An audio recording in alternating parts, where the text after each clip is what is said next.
Ngunit sanay na si Abner sa mga ganong klase ng dahilan. Kabisado na niya ang mga linyahan ng mga taong mas masahol pa sa masamang damo. Wala akong pakialam kahit 5,000 pa pamilya mo. Marami ka ng pinerwisyo mga babae.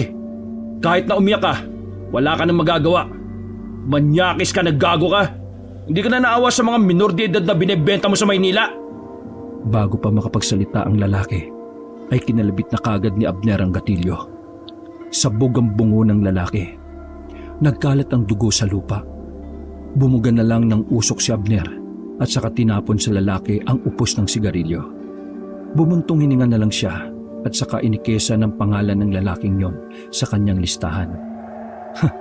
2 na lang, tapos na rin ang problema ko. Sahura na naman. Sabi ni Abner at saka hinipa ng dulo ng baril. Iniwan niya ang bangkay doon.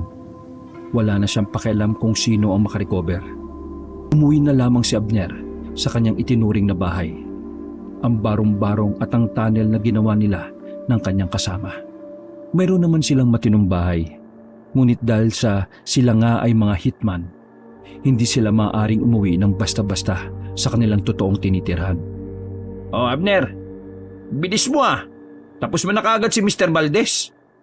Tanong ng kanyang kasamang si Carrion na abala sa paglilinis ng baril sa lamesa. Malamang. Hindi man lang ako pinagpawisan eh. May pag-aangas na sabi ni Abner, sabay umupo sa mahabang upuan. Ay, siya nga pala. May gustong ipauna si boss sa atin eh. Sabi pa ni Carrion. Ano? Ipauna? Isasantabi muna natin yung mga naunang target? Nagtatakang tanong naman ni Abner, sabay hugot ng sigarilyo.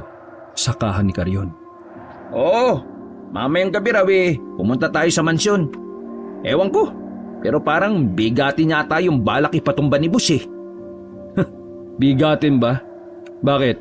Natatakot ka ba? Ilang beses na nga akong may itinumbang politiko eh. Wala man lang akong naramdaman ka ba? Natatawa pang wika ni Abner. Ako? Natatakot? Siyempre hindi no. Halang na rin ang kaluluwa ko no. Isa pa, mga hitman tayo. Matagal nang nawala sa katawan ko yan, takot na yan. Tugon naman ni Carrion. Eh mabuti naman. Kasi alam mo, ayaw ko ng kapartner na nagdadalawang isip pumatay ng mga malalaking tao. Gusto ko, bira ka agad. Napangiti na lamang si Carrion. Sa halos 3 taon na nilang magkasama, masasabi ni Carrion na si Abner ang halimbawa ng mga taong parang wala ng emosyon sa katawan. Matapos ang pag-uusap na yon, ay bumaba na rin sila sa tunnel. Dahil sa maghapong trabaho ay minabuti na lang muna ni Abner na ipahinga ang katawan. Nakaidlip siya sa papagnayari sa Palotsina. Nagising siya ng bandang madaling araw na. Nakita niya si Carrion na nakahanda na para sa kanilang pag-alis. Oh, bakit hindi mo naman ako ginising? May halong inis na sabi ni Abner nang magising siya. Kanina pa kita ginigising no? Pero tinutukan mo naman ako ng baril kaya hinayaan na lang kita. Nagsabi na nga ako kay boss na hindi ka makakapunta. Natatawa na lamang na wika ni Carrion. Ano? Ginawa ko na naman yun? Ano ba naman no? Nagtatakang tanong ni Abner. May kakaibang trauma kasi si Abner sa lahat ng gumigising sa kanya. Kamuntikan na siyang mamatay noong minsang natutulog siya at biglang may gumising sa kanya. Mula noon, pakiramdam niya ay may papatay sa kanya habang siya ay natutulog. Bagay na kinababahala ni Carrion sa tuwing magkasama silang magpapahinga. O ano, tara na! Sabi ni Abner. Hindi ka na maliligo? Hindi na, magpapalit na lang ako ng damit. Baka mamaya mag-alburuto na naman yung isa sa hideout. Mabilis na nagpalit ng damit si Abner at saka lumabas na sila ng bahay. Gamit ang sasakyang pinahiram sa kanila ng boss, ay bumiyahe sila patungo sa kanilang tinuturing na kampo. Makalipas lang ang halos kalahating oras, ay nakarating na sila. Sa labas pa lang ay naririnig na nila ang kanilang boss na sumisigaw. Pagpasok nila sa loob, ay inabutan nila ang isa sa mga kasama nilang binubugbog ng matandang si Mr. Lim. Isang Chinese national na matagal nang nasa Pilipinas para sa mga iligal na gawain. Ikaw wala isip! Tagal mo na trabaho dito! Pero lagi ikaw palpak! Ako bigay na sa'yo picture ng target! Bakit ikaw mali pa rin ang patay? Wala ka ba utak? Saan ba utak mo? Anong gawin mo ngayon? Alam na target na papatay mo siya. Tatago na yon. Bubo! Tinadyakan ni Mr. Lim ang kawawang lalaki at nasubsob pa ito sa lupa. Medyo kumalma lang ito nang makita sila na matanda. Oh, Abner, kayon! Buti dito na kayo. Kanina pa uiinit ulo ko eh. Ano balita trabaho, Abner? Tanong ni Mr. Lim. Patay na yung pangatlo sa huling nasa listahan. 2 na lang. Tatapusin ko na sana lahat bukas pero sabi nitong si Karyon may bago ka raw muna ipapagawa. Wika ni Abner. Oo, meron ako pagawa sa inyo bago. Pero mas delikado, kaya gusto ko kayo tatlo. Ikaw, Benji, ikaw sama sa kanila. Alam ko ikaw magaling sikot-sikot sa gubat, kaya sama ka sa kanila. Napalingon si Abner at Karyon sa isa nilang kasama na si Benji. Tulad ni Abner, matagal na rin ito sa organisasyon. Mas matanik itong magtrabaho kumpara kay Abner. Ang kaso nga lang, may mga ginagawa ito misang palihis sa ipinag-uutos. Kagaya na lang ng pagnanakaw na dapat ay pagpatay lang. Akong bala sa 2 bagitong yan, bossing. Sabi ni Benji sa kanilang dalawa. Hindi nagustuhan ni Karyon ang kanyang narinig kung kaya't sumagot ito sa lalaki. Bagito? Talaga lang ha? Ikaw nga matagal na rito pero mga pinapatay mo puro mga pipitsuging negosyante lang eh. Natatawang sabi ni Karyon. Mangas ka ba? Nilapitan ni Benji si Karyon. Hinarang naman agad yun ni Abner. Oo. Kalma lang, Benji. Masyado ka kasing mahangin tapos kapag pinatulang ka ng bagito mapipikong ka. Sabi naman ni Abner at nagtawanan naman ang kanilang mga kasamahan. Lalong namula ang mukha ni Benji dahil sa galit. Tama na, asaran! Kapag ako asa sa inyo, kayo tatlo lilibing agad mamaya. Kayo, kinig sa akin. Ito bago trabaho. Malaki bayad ko inyo. Personal kong ipapatrabaho ito sa inyo.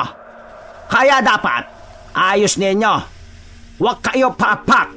Dapat di kayo balik dito kasi kayo patay ko pag kayo palpak. Sabi ni Mr. Lim. Boss, matanong ko lang. Ano pong ibig niyong sabihin sa personal? Tanong ni Karyon. Personal! Yung anak ko sa Palawan, patay na isa grupo.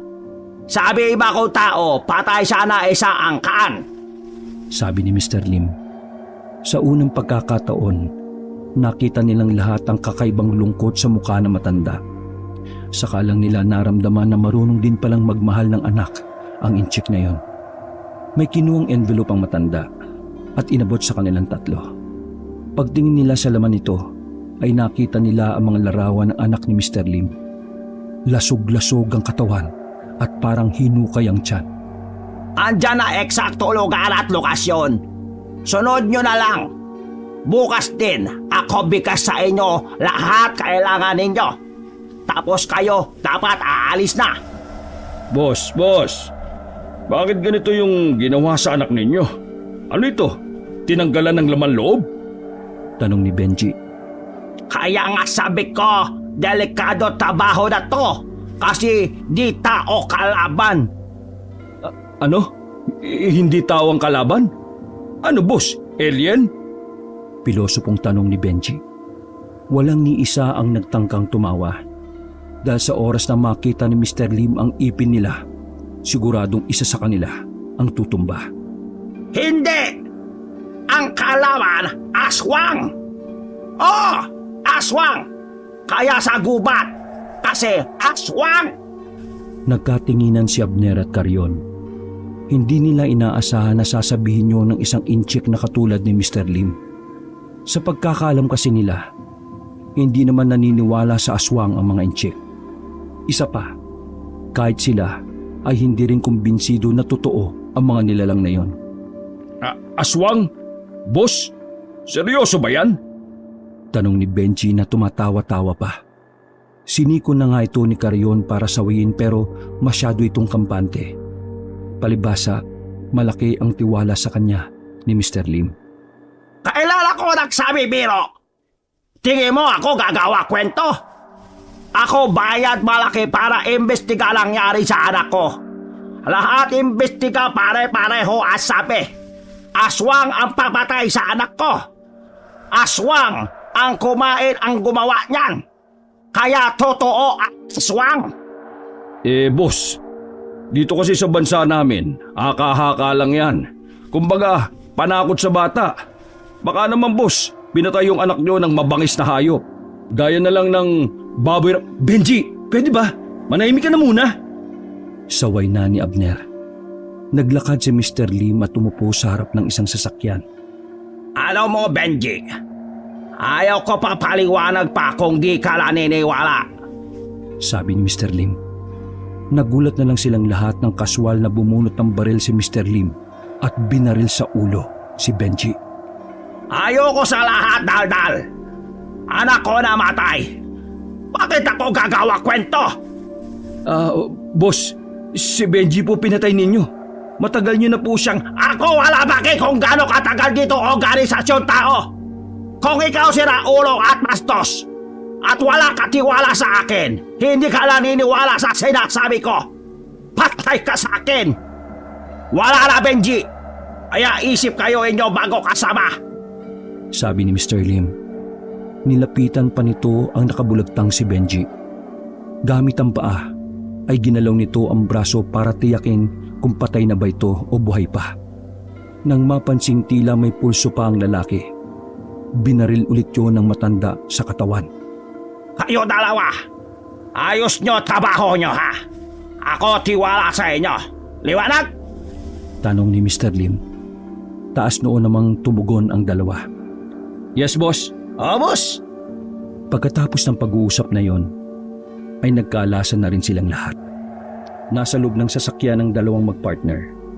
Habang pinagmamasdan ang iba pang larawan kung saan naroon naman ang mga aswang na pumatay di umano sa anak ng incheck. Di ba model sa China tong anak ni boss? Sayang no? Sabi ni Carion. Nandito kasi yan sa Pinas para sa isang project. Palawan ang unang lugar na pinuntahan kaso doon pala siya mamamatay. Sabi pa ni Abner. Pero Brad, sa tingin mo, totoo kaya yung sinasabi ni boss? Totoo ba yung aswang? Ay, hindi ko alam, Carion. Kahit ako nagulat din eh. Sa lahat ng trabaho na pinagawa niya sa atin, itong bato ang pinaka-weirdo. Gawin na lang natin kaysa magaya tayo kay Benji. Wika ni Abner. Paano? Madaldal kasi masyado eh. Akala niya siguro porque close sila ni boss palalampasin niya yun. Anak ni boss yung usapan eh. Hindi man lang nakatunog yung tanga. Natatawa na lang na sabi ni Carion. Kinabukasan ay bumiyahin na rin sila agad. Lahat ng kanilang kailangan ay binigay sa kanila ni Mr. Lim. Malayo-layo ang kanilang tatahakin. Kaya may oras pa sila para sanayin ang mga sarili sa pinakabagong katauhan. Ang naisip kasing taktika ng dalawa ay magpanggap na mga simpleng tao. Nais nilang pasukin ang sinasabing angkan, pero bago nila yun magawa, kailangan nilang pansamantalang mabuhay na malayo sa tunay na sila. Parehong bago sa dalawa ang ganitong taktika. Nasanay sila sa trabaho na isang kalabit lang ng gatilyo, tapos na ang problema nila. Kalaunan, nakarating na rin sila sa Palawan. Pagod at antok ang dinanas nila sa sobrang tagal ba naman ng biyahe. Welcome, Palawan! Sabi ng isa at bago nilang kasama na si Derek. Napailing na lang ang dalawa dahil naalala nilang may kasama pa pala silang isa. Lihitimong bagito, pero base sa mga kasamahan nila, mas malupit daw yung magtrabaho kaysa sa kanila. Pinuntahan na agad nila ang isang apartment na nirentahan ng kanilang boss para sa kanila. Hindi nila alam kung gaano sila katagal doon. Kaya mas mainam na rin na meron silang matutuluyang bahay na matino. Bukod sa kanila, may nakatira ding ibang tao sa apartment. Dahilan para simulan na nilang kumilos bilang isang normal na tao. Okay. Ako ang pagkatao ko, simpleng binata lang ako Tapos tahimik lang. Kumbaga, alam niyo na yung mga weirdo sa mga pribadong paaralan, yung nakasalamin Oo tapos... na, Derek. Bahala ka sa buhay mo. O anong gusto mong maging ikaw. Basta kami, simple lang. Sabi naman ni Carion. Derek, hindi kita gaanong kakilala Pero hindi naman siguro mainitin ang ulo mo, no? Kailangan kasi sa misyon na ito, kalmado. Kikilos tayo ng smooth. Sabi naman ni Abner. Naku, huwag kayo mabahala sa akin, no? Pasensyoso akong tao. Kaya kong palampasin ang lahat ng gagawin sa akin. Pangising-isi pa si Derek. O sige na, ilagay na muna natin itong mga damit sa aparador. Mamayang gabi, lalabas tayo para alamin kung gaano kalayo rito yung mansyon ng mga paterno. Sabi pa ni Abner. Si Abner ang tumatayong leader ng kanilang misyon. Siya ang pinagkatiwalaan ni Mr. Lim dahil may kahusayan din siya pagdating sa pagdedesisyon. Siya nga pala. Marami akong alam pagdating sa mga aswang ha. Yung lolo ko kasi albularyo sa Guimaras. Baka lang makatulong yung mga nalalaman ko. Kumindat pa si Derek sa dalawa. Kahit hindi tayo sigurado kung aswang ba talaga ang makakaharap natin, sige, kung anong nalalaman mo, sabihin mo kapag kailangan na natin. Napangiti naman si Derek sa sinabi ni Abner. Lumipas sa mga sandali ay naayos na rin nila ang kani-kanilang gamit. Natulog muna sila at pagsapit ng gabi ay gumising sila para sa napag-usapang gagawin. Nagsuot lamang ng simpleng sando si Abner. Nakamaong lang din siya ng short. Paglabas nila ng apartment, bumungad sa ground floor ang mga nagiinuman sa gilid ng tindahan. Sa pagkakaalam nila, mga boarders din yon. Lalabas na sana sila ng gate nang biglang harangin ng isang lasing si Derek. Umiiling lang si Derek dahil pinipilit siyang uminom nito. Wala pala ito eh.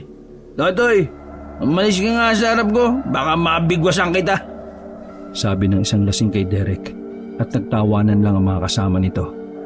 Naglakad na si Derek at ngumiti. Bumuntong hininga na lamang ito. Pero napansin ni Abner ang kakaibang aura ng mukha ni Derek. Mahaba ang strito ng lugar na yon. Probinsya pa rin naman ang pamumuhay doon. Ngunit marami-rami na ang kabahayan at pose ng ilaw.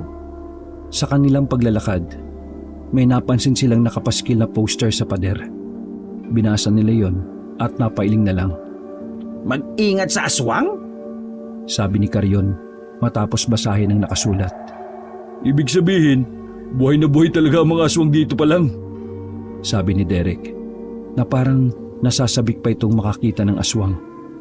Ay nako, nahihiwagaan ako sa aswang na yan ah. Napapaisip namang sabi ni Abner. Nagpatuloy ang kanilang paglalakad. Nagtanong-tanong sila kung gaano kalayo ang lokasyon ng lugar na kinaroroonan ng mga pamilya paterno. Madali naman nilang nalaman dahil mababait ang mga taong kanilang napagtanungan. Mauna na kayo umuwi. Bibili lang ako ng pagkain ha. Sabi ni Derek nang pabalik na sila ng apartment. Uy, bilisan mo ha. Hindi pwedeng pakalat-kalat tayo sa lansangan. Sabi ni Abner. Nauna nang pumasok si Abner at Carrion ng apartment.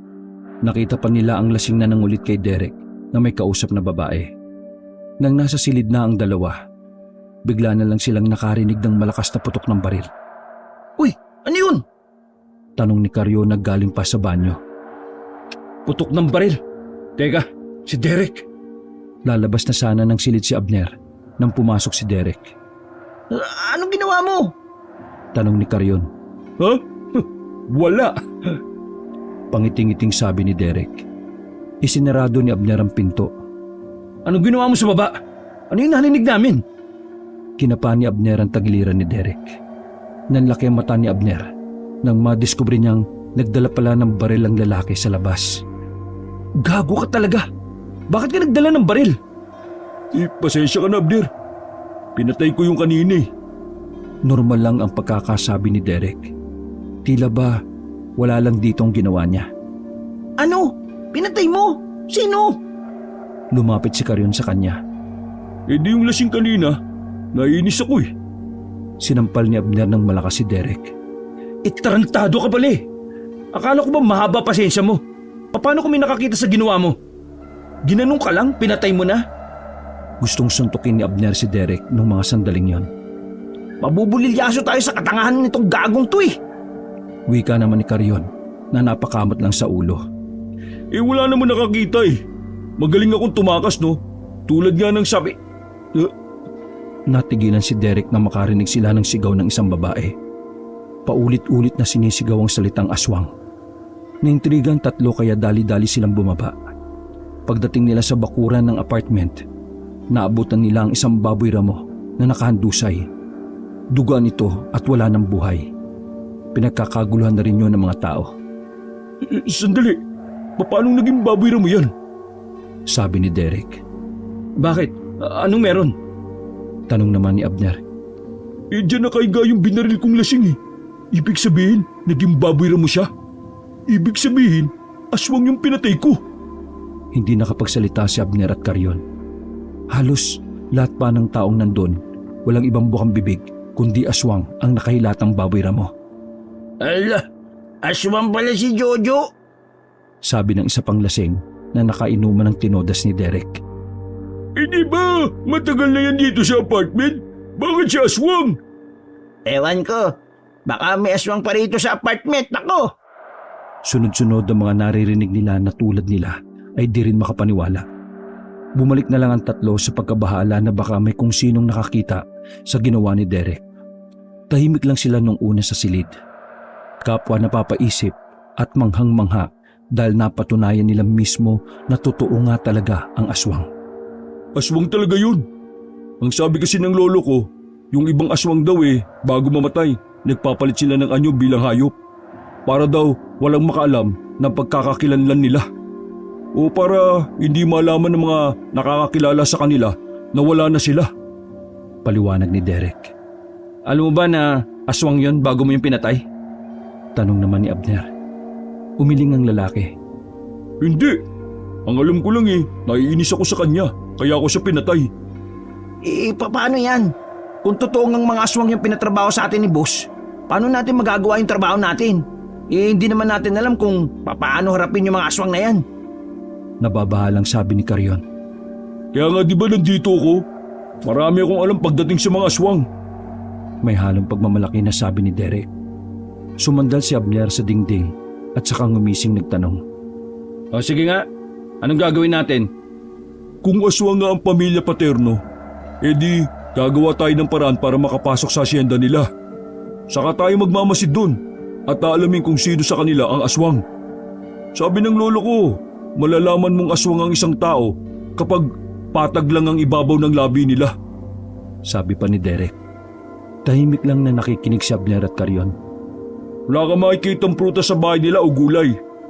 Ayaw kasi ng mga aswang sa mga yun Takot sila na baka mayroong dahon ng bawang. Alam ko nang gagawin natin para makapasok sa buhay nila. Kailangan natin magtrabaho sa kanila. Total, mayaman naman sila, di ba? Sabi ni Abner. Brad, parang kabaliwan yata yan. Hinala nga natin na aswang sila tapos magtatrabaho pa tayo sa kanila. Paano na lang kapag nalaman nila na tao tayo? Baka gawin nila tayong sisig. Sabi ni Karyon nang may pagkabahala. Kaya nga alamin muna natin kung dun ba sa asyenda nila lahat sila aswang o may mga tauhan silang tao lang. Kung may mga tao ron, may chance tayo makapasok sa loob. Pagkatapos nun, saka natin sila patayin lahat. Ganun lang kadali. Paliwanag ni Abner. Medyo alanganin para kay Karyon ang ideyang yon. Ngunit wala naman siyang magawa. Marami pa silang pinag-usapan ng mga sandaling yon. Maya-maya pa ay napadungaw sila sa bintana. Nakita nila na may mga kalalakihang kumukuha ng bangkay ng baboy ramo. Nung una ay inakala nila na baka mga manunugis ng aswang ang mga kalalakihang yon. Kaya hindi na lamang nila pinansin. Kinabukasan, maagang nagising ang tatlo para simulan na ang kanilang misyon. Lalabas na sana sila ng apartment nang biglang may mga grupo na naman ng kalalakihan ang dumating sa apartment. Walang nagawa ang landlord sa mga yon. Maangas at mayayabang ang mga lalaki. Nagtanong-tanong ang mga yon kung may nakakita raw ba sa bumaril sa baboy ramo. Pagkarinig ni Derek ng sinabing yon ng isang lalaki, lumakas ang kutob nito na may posibilidad na aswang ang mga lalaki. Balik muna tayo, masama kutob ko. Sabi ni Abner. Sinang-ayunan naman yon ni Derek. Dali-dali silang pumasok sa kanilang silid. Mabuti na lang at hindi sila inabutan ng mga kalalakihan. Derek, ano sa tingin mo? Aswang ba yung mga yon? Di ba sila rin yung kagabi? Tapos hinahanap lang nila ngayon kung sino yung bumaril. sabi ni Abner. Dumukot at nagkasanay ito ng baril, sakaling katukin na rin sila. Yun din ang hinala ko eh. Kaya dapat, umalis na muna tayo. Tsak, yari ako rito. Bakit ba naman naging aswang yun eh? Gusto ko lang naman pumatay. Hindi malaman ni Derek kung tatawa ba siya o hindi. Isa lang ang alam niya. Magiging mahirap para sa kanila ang misyon na yon. Mga ilang sandali lang, narinig nilang may kumakatok na. Nagkatinginan ng tatlo. Sinenyasan ni Abner ang dalawa at dumukot na rin ang baril. Nakatutok lang ang baril sa pintuan. Dahan-dahan naglakad si Abner papunta sa maliit na butas. Pagsilip ni Abner, doon ay nakita niya ang 5 lalaki na matatangkad at may kalakihan ng katawan. Hindi pala tayo pwedeng magpaputok. Baka mas lalo tayong maipit. Pabulong na sabi ni Abner. Anong gagawin natin? Tanong naman ni Carrion. May naisip ako. Yun eh, kung game lang naman kayo ha. Nangingiting bulong din ni Derek. Hindi komportable si Abner sa tumatakbo sa utak ni Derek. Inilagay ni Derek ang baril nila sa ilalim ng kama. Nagulat na lang si Abner at Carrion nang bigla na lang itong magubad. Wala na itong kasuot-suot kahit isa. Tarantado! Anong ginagawa mo? Tila masisiraan na ng ulo si Abner sa nangyayari. Wala na tayong oras. Tinulak ni Derek sa kama si Abner. Tinanggal niya ang mga damit nito at sinenyasan naman niya si Carrion na magtago sa banyo. Palakas na ng palakas ang katok kung kaya't hindi na nagsayang ng oras si Derek. Umibabaw na siya kay Abner. Mga ilang sandali lang ay purasahan ang binuksan ng kanilang pinto. Nadatnan sila ng kalalakihan na tila may ginagawa silang kababalaghan. Punyeta! Kajiri! Bungad ng lalaking maputla ang balat at puno ng tattoo ang braso. Hala mga pogi! Why kayo nag-enter dito? Di nyo ba know sa naglalabing-labing kami ng juwawit ko? Ano ba? Wika ni Derek gamit ang pambaklang boses. Halos masuka-suka naman si Abner ng mga sandaling yon, habang si Carrion ay nakasilip ng sa banyo. Sumasakit na ang panga nito dahil sa pagpipigil ng tawa. O sige na, gawin nyo na yung ginagawa nyo. Mag-ispadahan na kayo. Sabi ng isang lalaki at lumabas na rin ang mga yon sa pintuan. Isinara kagad ni Derek ang pinto at saka dali-daling nagsuot ng damit. Buisit ka. Di mo naman sinabi na gano'n ang gagawin mo. Eh di sana si Carrion na lang. Galit na wika ni Abner. Katulad nga ng sinabi ko, di ba? Wala na tayong oras. Kung nahalugog nila yung kwarto natin, tapos na tayo. Di ba? Natatawa na lang din na sabi ni Derek. Ew! Ispadahan ng hotdog! Matawa-tawang gatong pa ni Carrion na nakahawak na sa tiyan dahil sa kakatawa. Sira ulo ka. Manahimik ka, papatayin kita. Iritadong sabi ni Abner kay Carrion. Napapailing na lamang si Abner dahil sa ginawa nila. Aminado siyang matalino ang naisip ni Derek. Kaso nga lang, hindi niya pa rin matanggap na nakaubad sa ibabaw niya ang kasama. Mabilis na lumipas sa mga araw. Hindi na nila namalayan na 1 linggo na pala sila sa Palawan. Ngunit sa wakas, natagpuan na rin nila ang asyenda ng mga paterno. Ang angka na pinapatrabaho sa kanila ng incheck na si Mr. Lim. Nasa tapat sila ng malawak na gate. Nakasuot sila ng kasuotan na pang magsasaka. Taktika nilang magpanggap na naghahanap ng trabaho. Sa magkabilang gilid ng gate, naroon ang 2 gwardya. Nakapagtataka lang na walang mga baril ang mga yon. Sa isip-isip nga ni Abner, ay kung papatayin nila yon, ay kayang-kaya nilang gawin. Ngunit hindi. Kailangan muna nilang makapasok sa loob at magmasid-masid. Kailangan nila ng maraming impormasyon. Nang sa ganon, ay makalapit sila sa tinuturing na don ng angkan na yon. Ito na nga sinasabing asyenda ng mga napagtanungan natin. Umayos kayo ng kilos ha. Pabulong na sabi ni Abner sa 2 niyang kasama. Maya-maya lang ay napansin na sila ng 2 bantay. Lumapit din yun sa gate at agad silang kinausap. Sino kayo at anong kailangan nyo? Tanong ng isa sa kanila. Si Abner ang lumapit dahil siya na rin ang mas magaling makipag-usap sa ibang tao. Magandang hapon po, sir. Magkakaibigan po kami. Ako po si Abner, si Carrion, at saka si Derek. Wala akong pakialam sa mga pangalan ninyo. Kailangan ko malaman kung anong kailangan ninyo dito. Tanong pa ulit ng gwardya. Pasensya na po. Magsasaka po kasi kami. Gusto po namin na mamasukan sa inyo kahit na anong trabaho. Kailangan na kailangan lang talaga namin eh. Kasi itong kasama ko si Derek, yung nanay niya baliw. May tumor sa utak. Kailangan ng malaking pera. Kaya sana tanggapin niyo kami. Sabi ni Abner. Nagulat naman si Derek sa ginawang pagdamay ni Abner sa kanyang ina. Nagkatinginan ng dalawang gwardya. Nangangailangan kami ng hardinero. Pero hindi ko alam kung matatanggap ba kayo sa mga itsura nyong yan. Hindi kasi kami tumatanggap ng pangit eh. Maghintay kayo dyan kung kailan darating yun doon. Sabi ng isang gwardya. Pinalayo sila ng gwardya kaya wala silang nagawa kundi ang tumambay sa kabilang banda ng kalsada. Akala mo naman ang gwapo ng hinayupak. Kamukha nga niya yung gorilla sa Manila Zoo eh. Sabi ni Carrion. Magtiyaga tayo rito. Yan na lang ang paraan natin para makapasok sa asyenda. Bumunot si Abner ng yosi at binugahan ng usok si Derek. Hindi aswang yung dalawang gwardya. Ibig sabihin, hindi lahat ng nasa asyenda aswang. Baka yung mismong pamilya lang talaga nila ang mga aswang dyan. Sabi naman ni Derek at inagaw pa ang sigarilyo ni Abner. Di kung ganun, kailangan na lang natin makumbinsi yung doon. Sabi ni Carrion.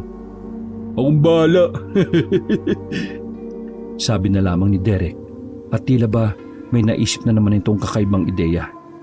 Ayusin mo Siguraduhin mong walang maghuhubad dyan sa iniisip mo na yan. Seryosong sabi ni Abner. Ilang oras silang nag-abang sa tapat ng malaking gate. Inabot na sila ng ilang oras at doon na sila naghapunan. Bandang 9:00 na ng gabi nang may dumating na mahabang kotseng itim. Iniluwan ng sasakyan ng isang lalaki na hindi pa naman katandaan. Sa kanilang palagay ay nasa linya ng 40 ang lalaki. May hawak na tungkod kahit hindi naman ito katandaan. Base sa suot ng lalaking yon ay masasabi nila na yun na ang Don na sinasabi ng dalawang gwardya. Hindi na nagsayang ng oras si Derek. Agad siyang tumakbo palapit sa Don. Ngunit napigilan naman siya ng mga bodyguard nito. Mahal na Don, tulungan niyo po ako. May tumor ang nanay ko sa utak eh. Kailangan ko ng pera para may pagamot siya sa bayan. Hayaan niyo po kung pagsilbihan kayo kapalit ng pera na ipangpapagamot ko sa nanay ko. Pakiusap naman Sigaw ni Derek habang hawak-hawak ng dalawang lalaki ang magkabilaan niyang braso. Sumenyas ang Don sa dalawang lalaki. Binitiwan ng mga yun si Derek. Agad na lumod si Derek at isinubsob ang mukha sa lupa. Mahal na Don, pakiusap. Tulungan niyo ako. Sabi ni Derek habang nakasubsob at umiiyak. Hindi may pinta ang mukha ni Abner at Carrion habang pinapanood nila si Derek sa ginagawa nito. Dati bang member ng teatro yung gagong to? Galing umarte Pabulong na wika ni Abner. Ewan ko sinayupak na yan. Sabi naman ni Carrion. Samantala, nilapitan ng lalaking Don si Derek. Pinagmasdan nito si Derek at sinasagi-sagi pa ng tungkod. Hoy, tumayo ka. Wika ng Don. Marahang sinunod ni Derek ang sinabi ng lalaki. Ano bang pangalan mo? Nakayukong sumagot si Derek. Derek po. Derek ang pangalan ko. Derek, sa lahat ng tao sa probinsyang ito, bakit sa akin ka humihingi ng tulong? May gobyernong tutulong sa iyo kung lumapit ka sa kanila. Saad pa ng Don at ngumiti ng makahulugan. Lumapit na po ako sa kanila Pero sa kasamaang palad, itinaboy nila ako. Ayaw nila sa mahihirap Ang batas na ginawa nila ay para lang sa mga mayayaman. Masahol pa sila sa mga hayop. Wala silang puso. Kaabot sila sa pera. Wala silang pakialam sa kanilang mamamayan. Napalakas na ang pananalita ni Derek kaya nabahala na si Abner at Carrion sa kanya. Uy, yung gago baka kung ano na naman gawin. Nababahalang bulong ni Carrion. Ngunit pinigilan lang siya ni Abner. Hayaan na natin siya. Kaya niya yan. Nakaramdam naman ng paghanga ang Don kay Derek dahil sa katapangan nito na maglabas ng hinaing. Ay, Ang gobyerno talaga, kahit kailan ay manggagamit. Matapos iluklok ng mga tao, wala na silang pakialam. Di bale? Ikaw, Derek, kung tatanggapin kita bilang tauhan sa loob ng asyenda ko, anong maaari kong asahan sa'yo? Tila nang islap ang mga mata ni Derek. Pagkakataon na niya yon para magpabango sa Don. Masipag po ako, basta para sa nanay ko. Tapat po ako, may paninindigan at masipag sa trabaho. Maasahan niyo po ako, mahal na Don. O sige. Ngayon din ay papapasukin kita sa asyenda. Pero wala ka pang matutulugan dahil wala nang bakanting lugar para sa'yo. Kaya bahala ka sa loob kung saan ka matutulog. Pero sandali, sino ba yung dalawang yon? Tinuro ng Don si Abner at Carrion na parang tangang nakanganga dun sa gilid. Bumalik sa pagiging mukhang kawawa ang dalawa para hindi sila mahalata. Oh, ay, mga kasama ko po sila. Hinatid lang po nila ako dito. Biglang tumakbo si Abner at Carrion palapit. Lumuhod at sumubsob din ang dalawa sa lapag. Tanggapin niyo rin po sana kami. Wala na kaming trabaho dahil sinira ang sakahan namin ng isang negosyante.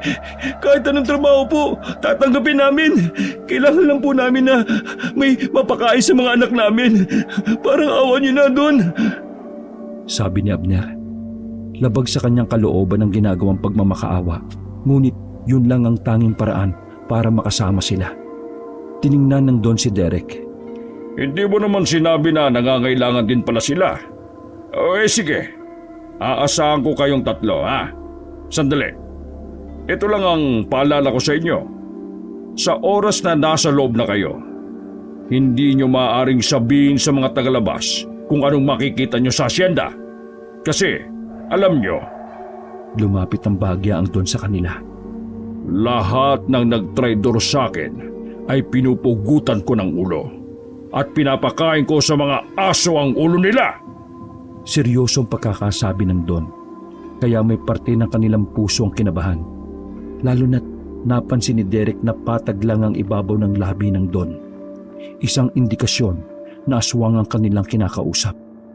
Tumango na lamang ang tatlo. Ang mahalaga na lang sa kanila ay nakapasok na rin sila sa asyenda. Nilapitan sila ng mga bodyguard at nilagyan ng piring sa mga mata.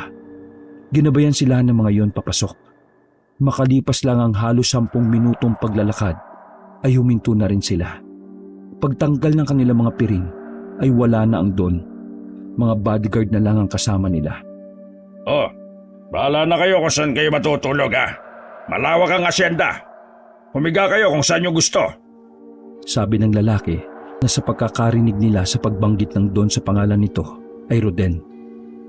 Maraming salamat po. Sabi ni Abner. Ayusin nyo ang buhay nyo rito ha. Wala kayong alam kung anong pinapasok ninyo. Sabi ni Roden. At naglakad na rin ang mga yon paalis. Tao lang yun, hindi siya aswang. Sabi ni Derek. Nagtataka nga ako eh. Bakit ang dali naman yata nating nakapasok? Di ba dapat maigpit ang seguridad nila? Tanong ni Abner. Magaling kasi ako umarte no. Tsaka mukhang mabait naman yung Don eh. Manahimik ka nga Derek. Anong mabait ang pinagsasabi mo? Pinatay nila yung anak ng boss natin. Yun ang dahilan kung bakit tayo nandito. Walang mabait sa asyenda na ito. Sabi naman ni Carrion. Tama na yan. Ang isipin na lang natin kung ano ang susunod nating gagawin bukas. Ngayong nandito na tayo sa loob, mas magiging mahirap na mga bagay-bagay para sa atin. Sabi ni Abner. Sabay upo sa ilalim ng punong bayabas. Dapat pala, pinatay ko na lang kagad yung Don kanini. Para tapos na itong problema natin. Napailing at natawa na lamang si Derek. Ayusin mo nga yung isip mo. Ang sabi ni boss, uubusin natin sila. Kaya nga maghintay tayo ng tamang panahon kung kailan marami sila at mas madali natin sila mapapatay ng sabay-sabay. Oo, kalma ka lang Carrion. May dalaw ka ba? Puna sa kanya ni Abner. Hindi sa akin yan eh. Gusto niya kasi siya yung nasa ilalim ko nung magubad ako. Pabirong sabi ni Derek. Kung wala lang si Abner noong mga sandaling yon, ay baka sinaksak na ito ni Carrion. Noong mga oras na yun ay naghanap na lang muna sila ng karton. Inilatag nila yon sa gilid ng mga puno. May kalamigan sa lugar na yon kung kaya't mahirap para sa kanila ang makatulog. Idagdag pa na manipis lang ang mga damit na suot nila. Mga bandang 2:00 na ng madaling araw ay hindi pa rin inaantok ang tatlo. Naisipan na lang ng tatlo na maglibot-libot. Nang sa ganon ay baka may matuklasan sila na makakatulong sa kanilang misyon. Habang naglalakad ay may natanaw na silang isang malaking mansyon. Yun na ang mansyon ng mga Paterno. Ngunit mukhang malabo silang makarating doon dahil sa dami ng mga gwardya. Diyan pala maigpit ang seguridad. Sabi ni Carrion. Makakapasok din tayo dyan kapag nagsimula na tayong maging hardinero. Napapangiti pang wika ni Derek. Lumis na lang sila ng daan. Lumiko sa kanang kalye. Tahimik at mahamog na sa kalyeng yon. Palagay nila ay minsan o hindi na yata nadadaanan ng kalsadang yun. Napahinto sila sa paglalakad nang may makita silang lalaki. Gumilid ng tatlo at nagtago sa makakapal at malalapad na dahon ng halaman. Dahil sa ilaw ng poste ay kitang-kita nila ang lalaking may bitbit na kalahating katawan ng tao. Habang binibitbit niya yon, pumipilas pa ito ng laman sa sariwang katawan. Yan, sigurado na tayo na aswang yan. Baka hindi pa kayo maniwala niyan ha. Ang tatanganan ninyo kapag ganun. Pabulong na sabi ni Derek. Anong gagawin natin? Hayaan lang ba natin yan? Tanong naman ni Carrion na tila ba handa ng pumatay. Wala tayong gagawin. Ang focus natin ay makapasok muna sa mansyon, sabi ni Abner. Hinayaan na lang niya na makalagpas ang lalaki. Naaninagan pa nila ang mukha nito. Nakalabas ang mahahabang pangil. Mahaba rin ang tenga na patulis. Napansin din nila na mahaba ang kuko nito. Tara, sundan natin, sabi ni Abner at tumango naman ang dalawa. Palihim nilang sinundan ng lalaking yon. Makalipas lang ang ilang minuto ay may narating na silang kabahayan. Nakapatay ang mga ilaw sa bawat bahay. Kaya hindi alam ng tatlo kung may mga nakatira ba doon. Grabe, ang laki pala ng asyenda ng mga Paterno. Bulong na sabi ni Derek. Mukhang bahay ng mga aswang yan Di ba? Hindi sila natutulog ng may ilaw? Sinang-ayunan ni Derek ang sinabing yun ni Carrion. Lalapit pa sana sila nang biglang lumingon ng lalaki sa kinaroroonan nila. Binitiwan ng lalaking aswang ang hawak-hawak na kalahating katawan ng tao. Mabilis din namang nagtago ang tatlo sa gilid ng isang bahay. Ang ingay kasi ng dalawang gagong to eh. Patayin ko kayo dyan eh. Inis na sabi na lang ni Abner. Mabuti na lamang ay mabilis na nakalayo ang tatlo sa kinaroroonan ng lalaking aswang. Hingal na hingal sila habang nakasandal sa puno ng mangga. Sabi ko sa inyo, marami ding aswang dito eh. Wika ni Derek. Dapat talaga magkaroon na tayo ng tulugan. Baka mamaya tayo pa ang maging hapunan ng mga lintik na aswang na yan eh. Sabi naman ni Abner. Nagpalipas na lamang sila ng oras sa punong yon. Hindi na sila nagtangka pang maglakad-lakad dahil sa laki ng asyenda. Sigurado may maaari pa silang makasalubong na aswang. Kinabukasan ay nagising sila dahil sa sipa sa kanila ni Roden, ang leader ng mga bodyguard ng Don. Dali-dali silang tumayo. Mabuti na nga lang, hindi naalimpungatan si Abner dahil kung nagkataon, baka pinatay na niya ang lalaking yon. Dalhin niyo ang mga gamit niyo at sumunod kayo sa akin, sabi ni Roden at nauna na itong naglakad. Nakatinginan na lang ang tatlo, pero sa kanilang isip ay nasasabik na silang makapasok sa mansyon. Bago ang mansyon ay meron pa ulit itong malaking gate na kulay itim. Lahat ng gwardyang kanilang nadaanan ay nakatingin sa kanila. Parang nanlilisik ang mga mata ng mga yon. May malawak din bakuran ng mansyon. Dinala sila ni Roden sa isang malaking garden sa di kalayuan sa mansyon ng mga Paterno. Naghihintay sa kanila ang Don na tinatawag nilang Maximo. Maligayang pagdating sa inyong tatlo. Ang hardin na ito ang magiging lugar ng inyong trabaho. Wala na kasi ang mga dating katiwala ko. Kaya sana ay maging maayos ang hardin na ito dahil mahalaga ito sa akin. Iiwanan ko na kayo. Simulan nyo na magtrabaho, sabi ni Don Maximo. Tumango lang sila doon. Nang masigurong wala na si Don Maximo, at ang tauhan nito ay agad na inilabas ni Derek ang nasa loob ng kanyang bag. "Uy, anong gagawin mo?" Nagtatakang tanong ni Abner. Natatawa pa si Derek. Magtatanim ako dito ng bawang para wala gaanong makalapit sa lugar nito ng aswang. Napailing na lang si Abner at Karyon. Sinimulan nila ang pagtatabas ng mga ligaw na damo. Pinagbutihan nila ang pagtatrabaho nang sa ganon ay hindi sila mahalata ng mga paterno. Mabilis na lumakad ang mga oras at gabi na naman. Narinig ni Abner na merong paparating na okasyon sa mansyon ng mga paterno. Ang kaganapan na yon ay naisip ni Abner na gawing pagkakataon. 2 araw pa naman yung bago yung event nila. Makakapagplano pa tayo. Basta, lahat ng paterno papatayin para matuwa si boss. Pero okay na siguro kung mapatay natin itong si Don Maximo, sabi ni Abner. Nagulat sila nang maramdamang may tao pala sa kanilang likuran. Nang lingunin nila yon, ay nakita nila si Roden na kanina pa pala nakatayo doon.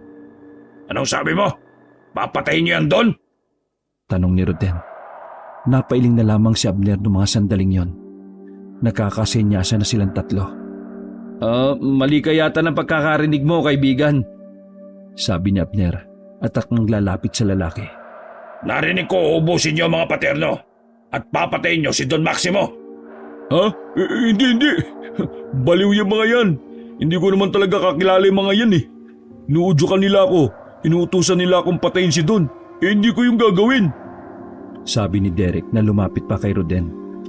Nakuha agad ni Abner ang naisipahiwatig ni Derek kaya sinakyan na lamang nila. Hoy, wag kang gagawa ng kwento ah! Sabi ni Karyon. Magsasalita pa sana si Roden nang pasimpleng dinukot ni Derek ang gunting. Tinarak niya yon sa liig ni Roden para hindi na yon makasigaw at pinagsasaksak niya pa yon sa tiyan hanggang sa tuluyan na itong mawala ng buhay. Gago! Anong gagawin natin ngayon dyan? Nababahalang tanong ni Karyon. Hindi libing. Alangan naman buhayin. Pabalang nitong sagot habang nagpupunas ng dugo sa kamay.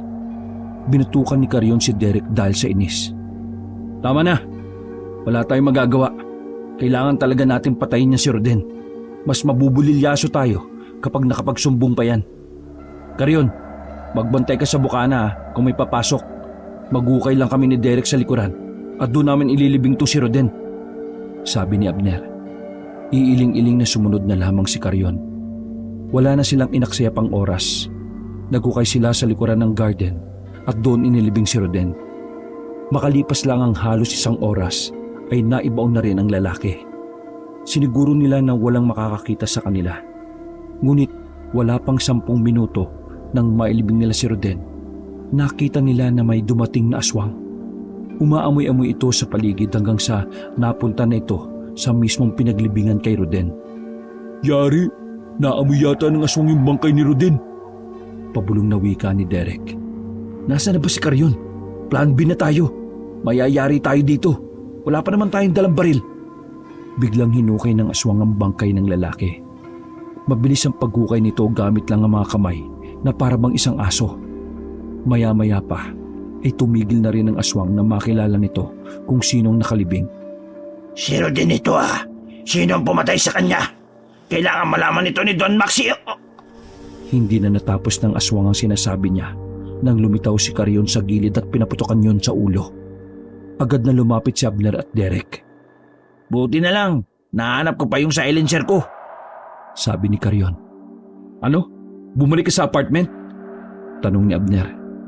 Oo, pero wala naman nakakita sa akin eh. May nalaman akong daan, sagot ni Karyon. Sira ulo ka rin pala talaga eh. Paano kung may pumasok pala kanina sa garden tapos wala ka pala, di nayari kami? Sabi ni Derek. Gumisin na lang si Karyon. O sige na, ilibing na lang din natin yan. Magkukay na kaagad tayo bago pa may dumating na iba, utos ni Abner.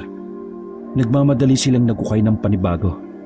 Sinuguro nila na maayos ang pagkakalibing at nang sa ganun ay hindi na yon maamoy ng iba pang aswang.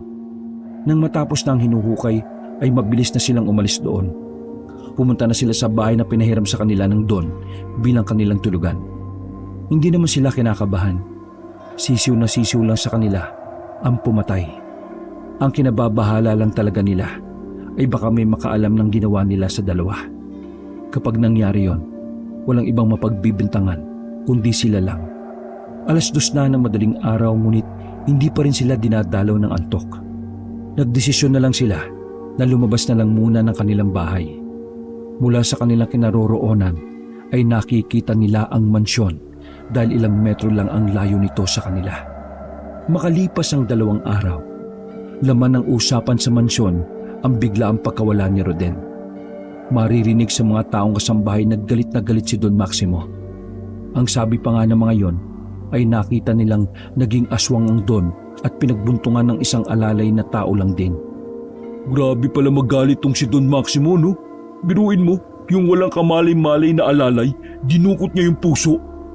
Sabi ni Derek. Nakatuon lamang ang mga mata niya sa paggugupit sa halaman. Ikaw ba naman mawala ng mahalagang tauhan eh? Hindi ka ba magagalit? Sabat naman ni Carrion. Napatigil sila sa kanilang ginagawa nang biglang dumating si Don Maximo, kasamang iba pa nitong mga tauhan. Noong mga sandaling yon ay napansin ni Derek na mga aswang ang mga nakapaligid sa Don. Magandang araw po, Don Maximo. Magandang araw po. Magandang araw, Don Maximo. Halos sabay-sabay na sabi ng tatlo. Hindi nagsalita ang Don. Naglakad dito paikot sa kanila na parabang sinusuri ang kanilang katawan. Naririnig din nila ang paulit-ulit na singhot ng Don. Nagulat na lamang sila nang bigla silang dakmain ng mga tauhan ni Don Maximo. Akala niyo ba tanga ko? Amoy na amoy ko sa inyo ang pulbura. Isa sa inyo ang pumatay sa aswang na naghukay kay Roden. Ngayon, aminin niyo sa akin, sino ang pumatay kay Roden? Don Maximo, ano pong aswang sinasabi niyo? Wala pong aswang, hindi po to... Pinutol ni Don Maximo ang sasabihin ni Derek at sinakal siya nito. Hindi mo na ako maloloko. Alam kong may mga binabala kayong kakaiba. Akala niyo ba walang nagmamasid sa inyo? Alam kong alam niyo na isa akong aswang. Na ang mansyon na ito ay pugad ng mga aswang. Nagdugo na ang leeg ni Derek dahil sa unti-unting pagbaon ng kuko nito sa kanyang leeg. Pinatay mo ang anak ni Mr. Lim! Sabi ni Carrion. Hindi dapat yun sinabi ni Carrion pero hindi na napigilan ng lalaki ang sarili. Nadismaya na lamang si Abner at Derek. Pinatay ang anak nino? Ang tinutukoy niyo ba ay ang babaeng incheck? Tanong ng Don na sumilay pa ang malapad ng ngiti. Hindi nakapagsalita ang tatlo. Nakukutuban na ni Abner ang mangyayari. Alam niyo ba kung bakit ko siya pinatay? Kasi nalaman niya kung anong klase ng angka ng mga paterno. Ganon din ang gagawin ko sa inyo bago niyo pa ikalat ang sikreto. At sandali nga pala, may nag-utos ba sa inyo para gantihan ako? Dami mo naman sinasabi, Maximo. Patayin mo na kami kung gusto mo kaming patayin. Mas marami ka pang dinaldal kaysa pumatay eh. Aswang ka ba talaga o puwet na manok? Nakuha ni Derek ang atensyon ng Don. Walang ano-ano ay bigla nitong sinuntok si Derek sa sikmura. Napadura na lamang ng dugo si Derek. Sa kauna-unahang pagkakataon, kinilabutan si Abner nang makitang dinilaan ni Don Maximo ang dugo na naidura ni Derek. Dalhin niyo sa kulungan yan. Mamayang gabi, sila ang gagawin nating handa para sa mga bisita natin. Utos ng Don sa mga tauhan niya. Pwersahang kinaladkad ng tatlo. Wala silang nagawa dahil malalaking aswang ang mga yon. Kahit anong palag nila, ay higit na malakas kumpara sa kanila ang mga yon. Patabog silang binalandra sa loob ng kulungan. Tumama pa ang ulo ni Abner sa bakal. Mga ayop kayo! Kapag kami nakatakas dito, patay kayo sa akin! Inis na sabi ni Derek. Napabugan na lang ng hangin si Abner sa sobrang pagkadismaya. Kasalanan mo to, Abner eh. Kung hindi ka lang sana narinig ni Roden eh, hindi sana aabot sa ganito. Paninisi ni Carrion sa kanya. Ako ay tigil-tigilan mo sa paninisi mo. Baka mapatay kita, gago ka. Sabi ni Abner kay Carrion. Oo, huwag na kayo mag-away. Kasalanan ko yun. Kung di ko sana pinatay si Roden, walang ganito. Kasalanan ko. Sabat naman ni Derek at napaupo na lang sa gilid. Hindi bagay sa'yo ganyang arte, no? Drama nitong gagong to. Umupo na lang din si Carrion at napabugan na lamang din ng hangin. Bumuntong hininga na lang si Abner. Hindi na niya alam ang kanyang gagawin.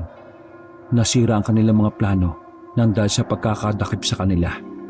Kinamalas-malasan pa ng buhay nila ay sumaktong may magaganap sa mansyon na yon. Siguradong mas maraming aswang ang naroon.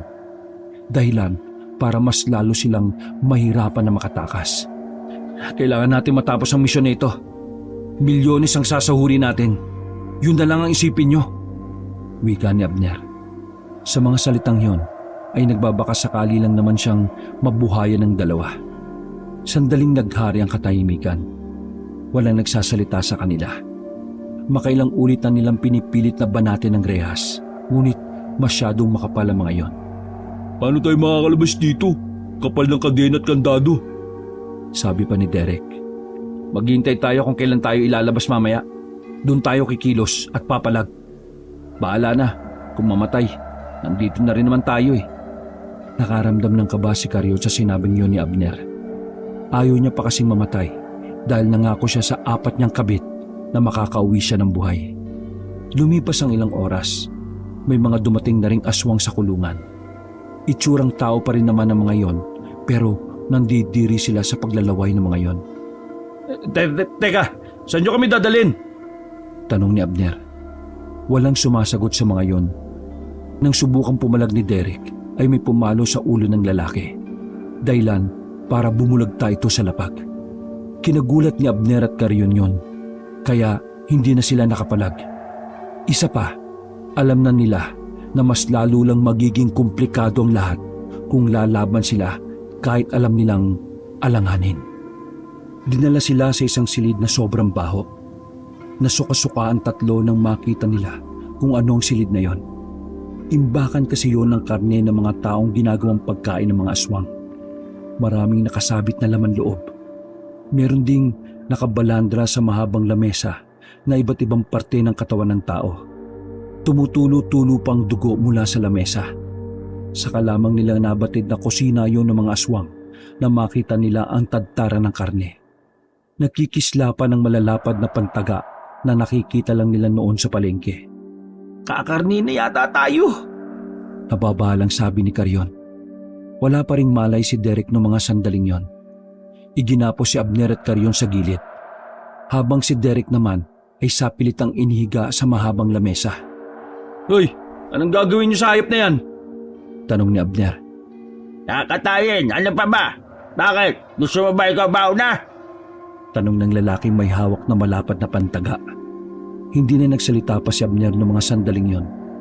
Ayaw niyang makatay si Derek pero ayaw din naman niyang siya ang unang gawing hapunan. Brad, anong gagawin natin? Walang kamalay-malay yung gago. Nakagapos naman tayo. Natataranta na si Karyon. Halangang kaluluwa nilang dalawa. Pero yun ang unang pagkakataon na makakakita sila ng chinachap-chap na tao. Nang itaas na ng isang lalaki ang malapad na patalim, bumilis ang tibok ng puso ng dalawa. Ngunit nagulat na lang sila nang biglang bumangon si Derek. Mabilis itong umalis sa lamesa at kinuha ang isa pang pantaga sa kabilang lamesa. Agad nitong hinagupit sa lieg ang lalaking aswang. Samantala, lumusob din naman ang isa pang lalaki na nandoon. Nagpalit yun ng anyo. Kumulubot ang mukha nito at palitaw-litaw pa ang mahabang dila. Nagawang mailaga ni Derek ang bawat pagkalmot ng aswang na yon. Nang makakuha ng tiyempo, ay agad niyang tinaga ang lalaki at tinamaan yun sa mukha. Bulagta mga tanga! Tuwang-tuwa pa si Derek, habang gulat na gulat naman si Abner at Karyon. Baka gusto mong pakawalan kami rito. Inis na sabi ni Karyon.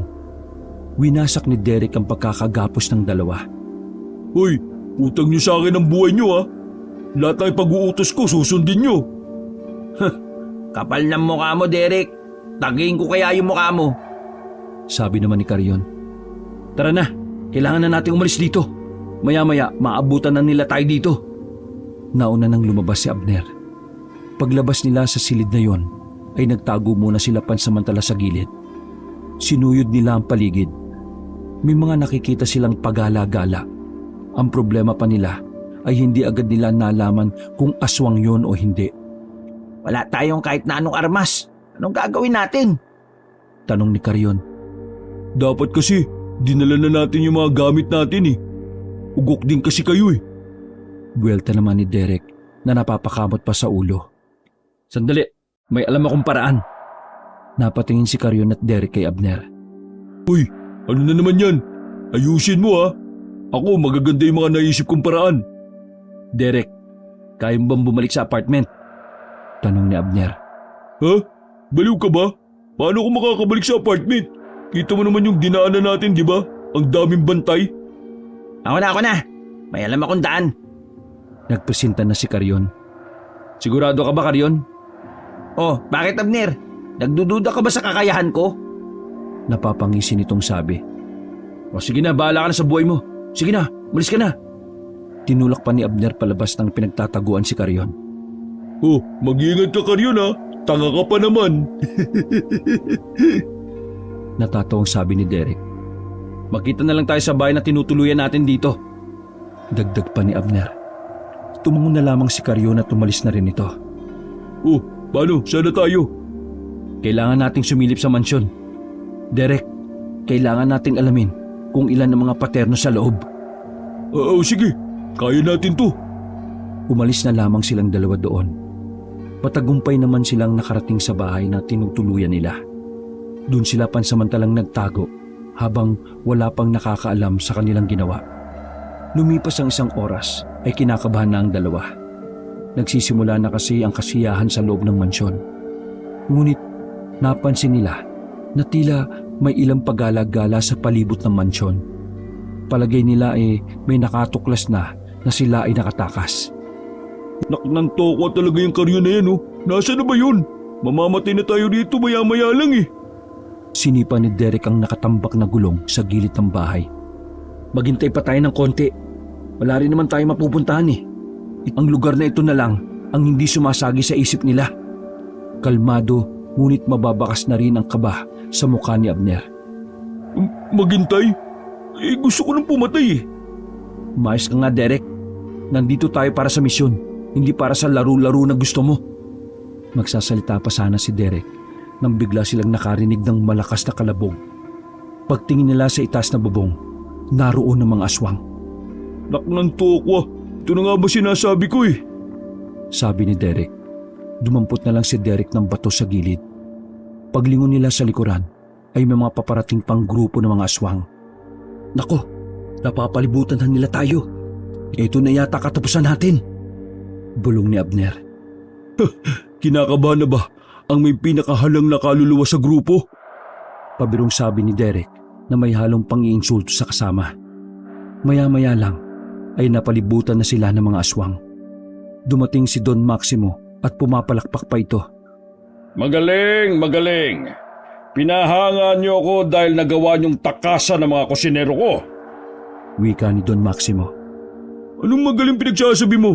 Mga tanga lang talaga kusinero mo. Pabalang na sabi ni Derek. Nagsalubong ang kilay ng Don. Nainsulto sa sinabi ni Derek. Lumapit ito kay Derek. Tinangka ni Derek na hampasin ng bato si Don Maximo, pero wala namang nangyari. Nagulat na lang si Derek nang sakalin siya ni Don Maximo.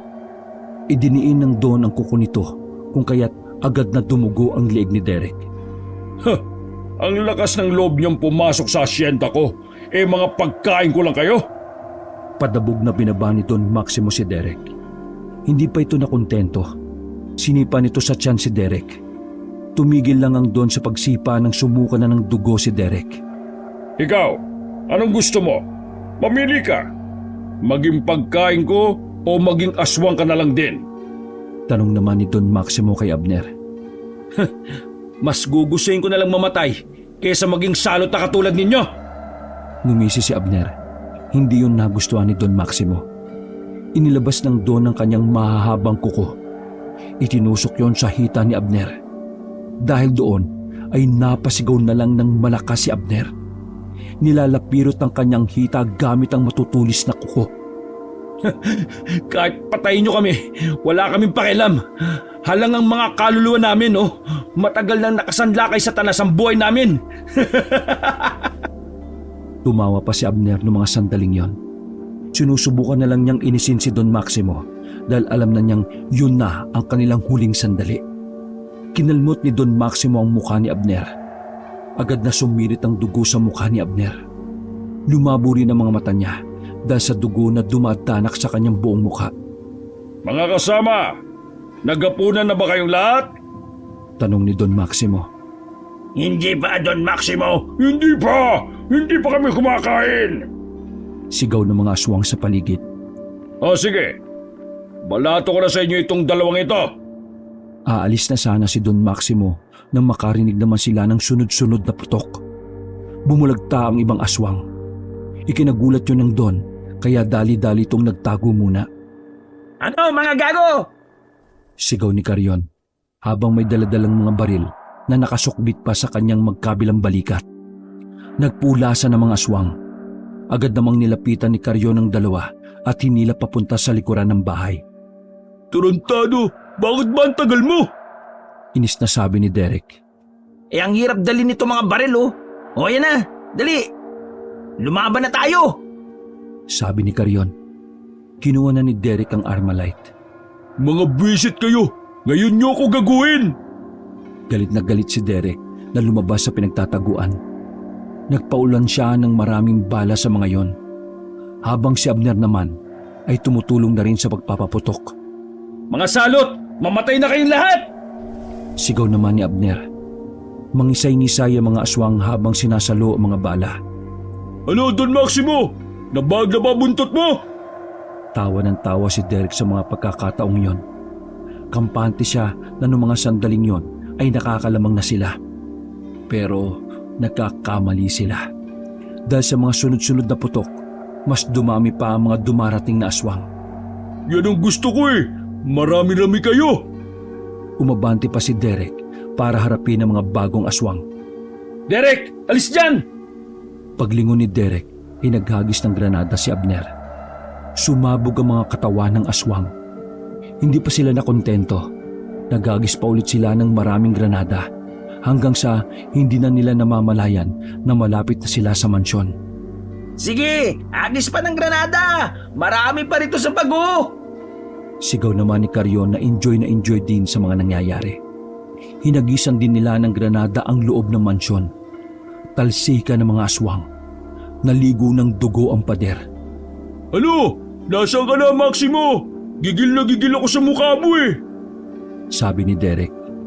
Paglingon ni Derek sa gilid ay nakita niya si Don Maximo na nakahandusay na. Duguan. Tinamaan pala ito ng bala sa katawan. Nasa aktong babarilin na ni Derek sa ulo si Don Maximo nang biglang may lumitaw na aswang. Nadakma si Derek. Malalim ang kalmot na natamo nito kaya sumirit agad ang dugo sa leeg nito. Bumagsak si Derek. Agad naman itong nilapitan ng dalawa. Yan, patanga-tanga kasi tong gagong to eh. Nakaka-bad trip. Sabi ni Abner. Habang si Carrion naman ay pinagbababaril ang aswang na kumalmot kay Derek.